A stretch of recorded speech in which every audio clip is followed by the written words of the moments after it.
Hello guys, you're on the Stolen Audio Diaries. Subscribe and like. I wasn't supposed to hear it. It was a Thursday night, and I was out grabbing drinks with my buddy Kevin. Nothing special, just unwinding after work like we usually did every couple weeks. Same bar, same booth in the back, same overpriced wings. Kevin was going on about some client from hell at his firm, and I was half listening, half scrolling through my phone under the table. Just another night, or so I thought. Eventually, I excused myself to the restroom. I didn't think twice about anything. Just the usual, slightly buzzed, slightly bored. The restroom was dim, a little grungy, and definitely overdue for a deep clean. While I was at the urinal, two guys came in behind me, talking loud enough that they probably assumed the room was empty. One of them, this tall, wiry guy with a voice like sandpaper and a laugh that grated, was bragging like he was the king of sleaze.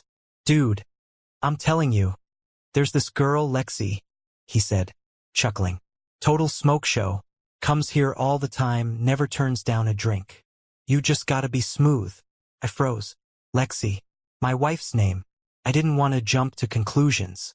It's not the rarest name, sure. But then he kept going. "She's always wearing these little skirts, tall boots, that red leather jacket, you know the one? She gets tipsy fast. I spiked her drink twice last month. She didn't even notice." He laughed again. The guy with him, his buddy, laughed too, but it sounded forced, uncomfortable. He said something like, "Jesus, man, you can't say stuff like that." But he didn't leave. He didn't stop him. Nobody does, do they? My heart was pounding. Red leather jacket. Lexi had one she loved. Said it made her feel dangerous. Like a little joke between us. She wore it when she went out with her friends. Or so I thought. I didn't even realize I was holding my breath until I exhaled. Shaky and cold. That was my wife he was talking about. I was sure of it. I stood there for another minute, waiting for them to leave before I washed my hands. My ears were ringing, thoughts spinning faster than I could catch them. I splashed cold water on my face and stared at myself in the mirror, trying to make sense of what I just heard. Maybe I was wrong. Maybe it wasn't her. But I knew that voice. The way the guy said her name, described her, laughed like she was a story he told often. It was her. It was Lexi. I went back to the table, barely hearing Kevin rambling about some new project. I nodded and threw out the occasional, "Damn, that S**CKs," or "For real." But I was somewhere else completely.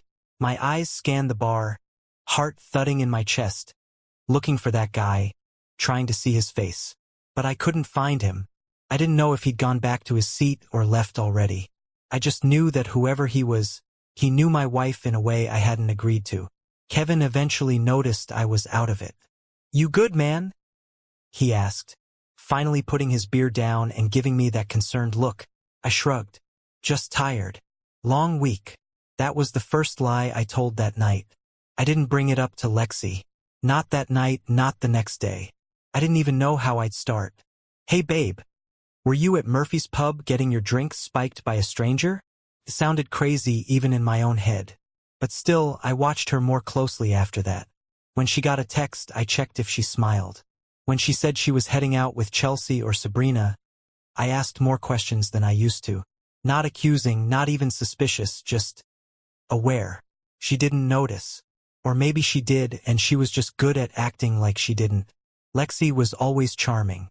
Always quick to laugh, quick to redirect. If something made her uncomfortable, she had this way of brushing it off with a joke or changing the subject so smoothly, you'd forget what you were talking about. But something shifted in me after that night. I started seeing her differently. Not in a hateful way, not even in a jealous way. Just cautious. Like I'd been walking through our marriage with blinders on. And now I was seeing cracks in places I didn't know to look before. One night, about a week later, she came home a little drunk. Not sloppy, not out of control. Just enough to stumble slightly when she kicked off her heels. I watched her walk through the door, toss her keys on the counter like always, smile like nothing had changed. She smelled like perfume and something else, maybe gin. I asked her how her night was. "Fun," she said, yawning. "Just needed a girl's night." I nodded. Another lie. Or maybe not. Maybe it was true. But it didn't feel true anymore. And that was the part that got me. I didn't sleep much that night.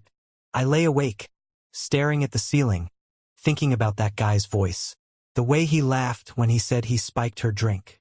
Like it was just a thing guys do. Like it was funny. And I kept wondering if she knew. If she'd felt it. If something had happened to her and she didn't even realize it. Or worse, if she did. That night at the bar changed everything. I didn't know it yet, but it was the first domino falling. I just hadn't seen where the line of them would lead. After that night, things weren't the same, at least not for me. Lexi didn't notice anything had changed. Or maybe she did and just pretended everything was fine. That was her thing. Turning any awkward moment into a laugh, brushing discomfort under the rug like it never existed. But me, I couldn't unhear that guy's voice in the bar. I couldn't stop wondering what she was doing on those nights out, who she was really with, and how deep the lies went. Still, I didn't say anything. I watched. I waited. And I kept trying to convince myself that maybe I was overreacting. Maybe it wasn't her. Maybe I was being paranoid. Then came my birthday. Lexi had been talking it up for weeks. "It's a big one," she kept saying. Like turning 35 was some milestone that required a Broadway production. She'd always been the social one between us. I'm more low-key. Give me a quiet dinner, a couple drinks with friends, maybe a weekend getaway, and I'm good. But Lexi, she loved big gestures, loved planning things, loved the spotlight even if it wasn't on her. So when she announced she'd rented a house in the hills for the weekend and invited a few friends, I should have known. The guest list turned into 100 people. She booked a caterer, a bartender, even hired a DJ who called himself DJ Pulse, and wore sunglasses inside. "You're gonna love it," she said one night while scrolling through Pinterest party themes on the couch. "Trust me, babe, this is gonna be epic." I nodded, but my stomach turned a little. I didn't want any of it. I didn't want to smile through a party I didn't ask for. I didn't want to pretend like everything was perfect while 100 strangers danced around me. But telling Lexi no was like throwing a glass of water on a house fire. Useless. My opinion didn't matter, not really. Not when she was already 10 steps ahead, booking vendors and posting teasers on her Instagram like we were royalty throwing a gala. So I played along. I smiled. I let her post a dumb countdown on her stories. Jason's big 3 to 5 coming in hot. Every time I saw my name next to champagne emojis, I wanted to throw my phone across the room. When the night of the party came, the house was packed. Lexi had outdone herself. Fairy lights strung through trees, neon signs, people in sleek black outfits clutching martinis. It was impressive, I guess, if you didn't know the context. Me, I felt like a stranger in my own celebration. The whole night felt off. People smiled too tightly. Conversations stopped when I walked by. It was like walking into a surprise party thrown by people who hated you. And Lexi, God, Lexi was floating. Laughing, twirling, playing hostess like she was auditioning for a reality show. She wore this slinky, silver dress that shimmered every time she moved, hugging everyone, leaning into people's arms, drinking like she was 22 again. She barely spent 5 minutes with me. I remember standing near the bar, watching her across the lawn with her friend Chelsea. Chelsea was whispering something into her ear, and Lexi burst into a giggle that looked too much, too performative, like the kind of laugh you give when you're trying to make someone else feel wanted. They touched a lot that night, Lexi and Chelsea. Small things. A hand on the lower back, fingers brushing arms, heads leaning a little too close. I wasn't sure what I was seeing, but it didn't feel like nothing. It felt like something I wasn't invited to understand. Kevin showed up, thank God, but even he noticed the weird vibe. "You okay, man?" he asked, holding out a beer. "Yeah." I lied. "Just overwhelmed. A lot of people." He nodded. "Some crowd. Kind of feels like you're the only one who didn't get the memo." We laughed, but there was truth in what he said. That party wasn't for me. It was for Lexi. For her image, her circle, her carefully curated feed. She gave a toast halfway through, got up on the little patio stage with a champagne flute in hand, swaying slightly. "To Jason," she said, raising her glass, voice loud and slurring a bit. The best husband a girl could ask for. The man who puts up with my drama, who makes K***ler pancakes, and who still looks hot at 35. You're a real one, babe. People clapped and whistled, and I raised my glass, smiling like I meant it. But all I could feel was this deep, hollow ache in my chest. Her words were sweet, sure, but they felt like they were being delivered to an audience, not to me. Like I was part of a show she was putting on. After the toast, she disappeared. Said she needed a break from the crowd, that she was going to grab a smoke and decompress. She didn't smoke. Not that I knew of. I waited. 10 minutes. 15. When 20 passed, I walked inside. Still smiling at guests as I passed, nodding like I was having the time of my life. But something in me had already started breaking loose. I didn't even know where I was going at first. I just knew I had to get out of the crowd, out of the noise, out of the haze of fake smiles and forced small talk. People were too drunk to notice me slipping away. The DJ had finally found his rhythm, some remix of an old Drake song, and the backyard was packed with bodies moving like one giant, glistening creature. I walked through the kitchen and out the side door, hoping to clear my head, maybe even find Lexi and get a straight answer about why she vanished mid-toast. I circled around the house slowly, the grass crunching under my dress shoes. The air smelled like rosemary from the bushes lining the edge of the patio, mixed with spilled liquor and smoke drifting in from somewhere. I passed by a side window, tall, wide, and lit up from the inside. And that's when I saw it.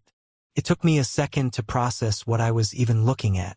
My brain didn't want to believe it, like it short-circuited to protect me.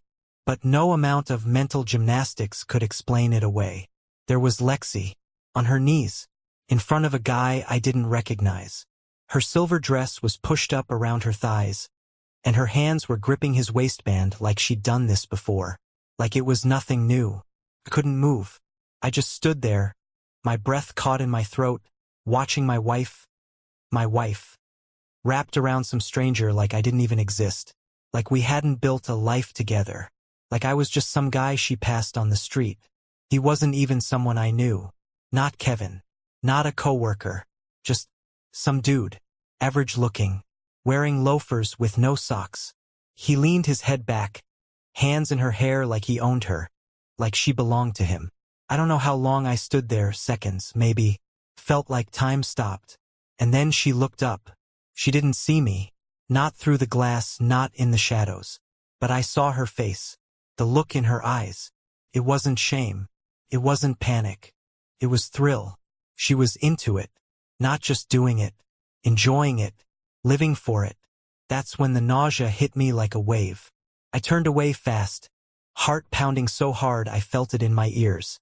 I thought I might throw up right there on the lawn, right next to the lavender planters she'd picked out for Instagram aesthetic. Everything was spinning. My legs felt like they were moving underwater as I walked around the back, forcing myself to breathe. In through the nose, out through the mouth. Try not to scream. Try not to fall apart. Try not to shatter into 1,000 pieces in the middle of your own birthday party. Inside, people were still laughing, still clinking glasses, still dancing under the string lights like nothing was wrong. Because to them, nothing was. But everything had just changed. I walked back into the kitchen, grabbed a beer from the fridge, and cracked it open with shaking hands. I took one long pull and stared out through the back doors like I was admiring the view. Like my wife wasn't out there somewhere with someone else's hands on her. I wanted to confront her right then and there. I wanted to storm back around the house, drag that guy out by the collar, and ask her what the hell she thought she was doing. I wanted the whole party to stop. I wanted everyone to know. But I didn't. Not yet. Instead, I waited. Because in that moment, a sick part of me wanted to see what she'd do. Would she come back in, smiling and tipsy, acting like everything was fine? Would she look me in the eyes and lie? Could she still pull it off? 10 minutes later, she returned through the front door. Hair a little tousled, lipstick faded, that same silver dress clinging to her in all the right places. She smiled when she saw me. "There you are," she said, brushing a hand against my shoulder like nothing had happened. "God, this party is wild, huh?" "Yeah," I said, swallowing hard. Real wild. She handed me a sh*t, tequila I think, and grinned. Come on, birthday boy. One more. I looked at her. Really looked at her. And something hollow clicked into place inside me. I didn't know what scared me more.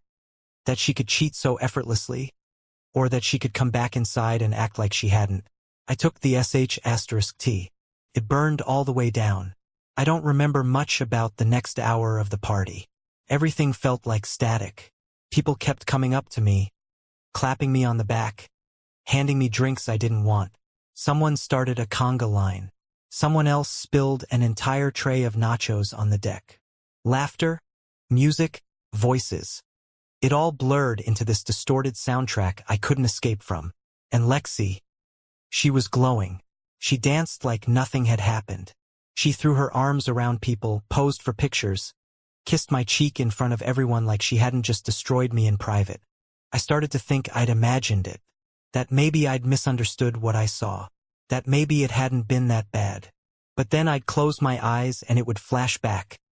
The silver dress, the position she was in, the look on her face. And I'd remember, no, it wasn't a misunderstanding. It was real. And it was worse than anything I'd ever pictured. That's when Chelsea found me. She came out of nowhere. Like she'd been watching me all night. Like she knew. She was Lexi's closest friend. At least that's what I used to think. They were inseparable back in the day. Spa weekends, brunches, late-night FaceTimes that made me put in earbuds just to get some sleep.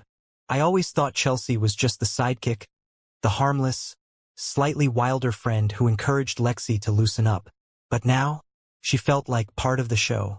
She slid up beside me, wine glass in one hand, lips tinted dark red. Her smile was sharp, too sharp, like she knew I wasn't okay and enjoyed it a little too much. You look tense, birthday boy, she said, leaning in close. I didn't respond. Couldn't. My throat felt tight. She swirled her glass, watching the wine spin like she was hypnotizing herself. You and Lexi good? I forced a smile. Yeah. Why wouldn't we be? She laughed softly. Just asking. You've been kinda quiet tonight. Thought this was your big bash. I'm just tired, I muttered. Long week. She tilted her head, studying me. You know, sometimes tired is just a nice way of saying, I'm sick of pretending. That hit harder than I expected. I looked at her then, really looked, and something in her eyes told me she wasn't just making conversation. She was testing me, seeing how much I knew. She took a slow sip from her glass, then leaned even closer. So close I could smell her perfume. Can I give you a little advice? She whispered. I nodded, not trusting my voice. She paused just long enough to let it sting. Then she said, almost too casually, you should check her phone. It was like the floor dropped out from under me. She smiled again. Soft this time, almost apologetic, and gave my arm a little pat like she was comforting a friend. Happy birthday, Jason, she said, then slipped away into the crowd before I could ask a single thing. I stood there frozen, trying to decide if I'd just imagined that entire exchange. But I hadn't. I knew what I heard, and she wanted me to hear it. Chelsea could have ignored me like everyone else. She could have kept sipping her wine and pretending like the night was going off without a hitch. But she didn't. She dropped a grenade in my lap and walked away before it exploded. I looked around the room, searching for Lexi. She was by the DJ booth, laughing with a group of people I barely recognized. She had that same practice smile on, like everything was perfect, like she was exactly where she belonged. I didn't know what Chelsea's endgame was. Maybe she was jealous. Maybe she was done being Lexi's loyal friend. Or maybe she just couldn't stomach the lie anymore. But whatever her reason, she'd cracked the surface. And I wasn't going to ignore it. I made a decision right then. When we got home, I'd check her phone. I'd look. Finally, I'd stop pretending I didn't want the truth. Because I already knew deep down I just needed to see it. We left the party around 2 a.m. Lexi was drunk, slurring her words, clinging to me like a clingy ex at closing time. Best birthday ever, she whispered in the car, her head leaning on my shoulder like we were high school sweethearts and not two people living on opposite ends of a lie. I didn't say much.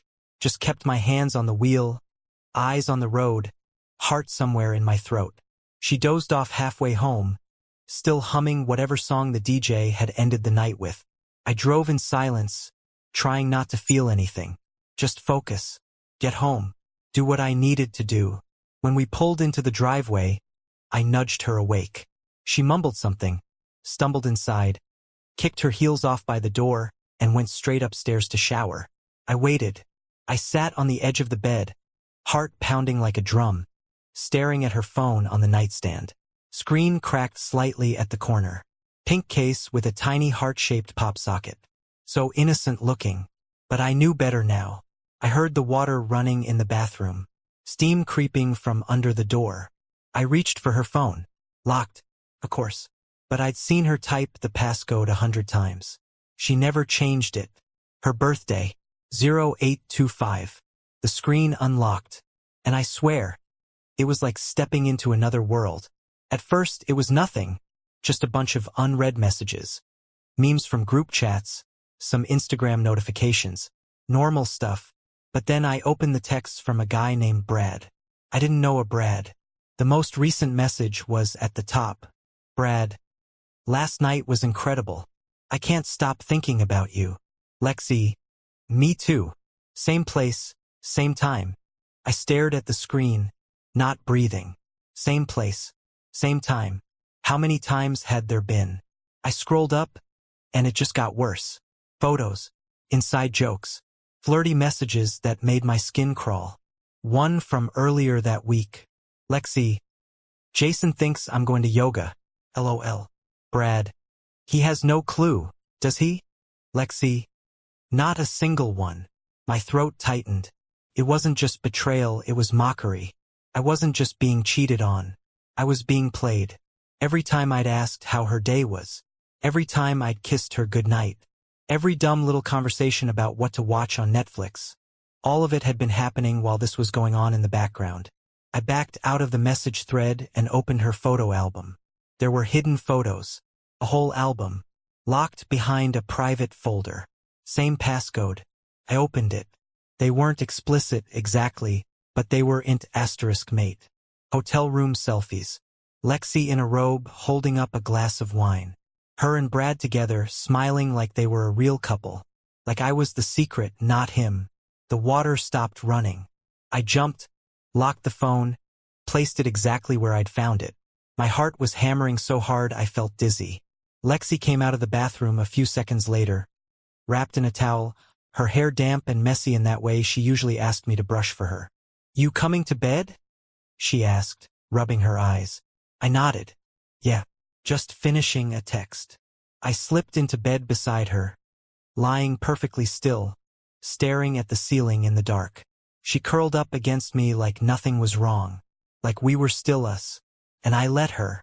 I let her fall asleep next to the man she thought was still clueless. But I wasn't. Not anymore. Lexi's laptop was a vault, and I cracked it open. Hidden inside wasn't just infidelity, it was architecture. A system. Dozens of email threads, hotel bookings, fake calendar events labeled with things like board review or client pitch. Each one matched dates she'd said she was working late, going out with friends, or at a wellness retreat. It wasn't chaos, it was planned. Coordinated. Ruthless. She even kept notes. Literal scripts she'd use when talking to me. How to cover gaps, which stories worked, what to say if I asked about that one Tuesday. That one Tuesday when I ordered Thai food and watched TV alone, while she was in a boutique hotel 2 miles away. It wasn't just cheating, it was another life. Another identity. And I was the background character. I didn't blow up. I didn't scream. I went cold. I called a lawyer the next morning. Told them everything. Sent over the proof. Asked about the cleanest, quietest way to cut loose. I started backing up files, locking down finances, rerouting mail. I made a copy of the lease. Password protected everything. Set up a new account at a different bank. Lexi kept smiling. Kept kissing me goodbye. Kept talking about redecorating the living room. She had no idea I was already leaving her. I didn't want drama. I wanted precision. I wanted her to feel the shock. Not from a fight, but from the silence that would follow when I disappeared from her life in one clean, final motion. 3 days later, Lexi told me she was getting dinner with Chelsea. I nodded. Have fun. She wore her favorite dress, spent extra time on her hair, sprayed that perfume I hadn't smelled since New Year's. As soon as she left, I followed. Quiet, slow, no headlights. She didn't go to Chelsea's. She went to a hotel, the same one from the photos. I parked across the street and watched her in the reflection of the glass door as she adjusted her dress, smoothed her hair, and walked in without hesitation. That was it. I didn't need to follow. I didn't need to see more. She hadn't stopped. She'd never planned to stop. Back home, I left the envelope on the kitchen table. Inside, printed messages, *TS, booking confirmations, the alibis.txt file. All of it. I didn't write a note. Didn't need to. When Lexi came back and saw it, her face drained. She tried to speak. I held up a hand. Don't. I filed for divorce. Her lips parted, searching for a lie that could still work. But I wasn't angry, I was finished. I loved you, I said. But you burned that down. I can't rebuild from ash. She cried. She reached for me. I stepped back. You don't get to grieve something you destroyed. I left with a single bag. No anger. No parting speech. Just silence. I got in my car, pulled away from the house we built, the life she hollowed out behind my back. The woman I thought I loved, she didn't exist. She was a version she showed me to keep the real one hidden. It didn't feel like freedom right away. Felt like grieving a ghost. But every day after that got quieter. And one morning, I realized I wasn't waking up wondering where she was, or who she was with. I was just waking up. And that finally was enough. Bye bye guys, thank you for watching.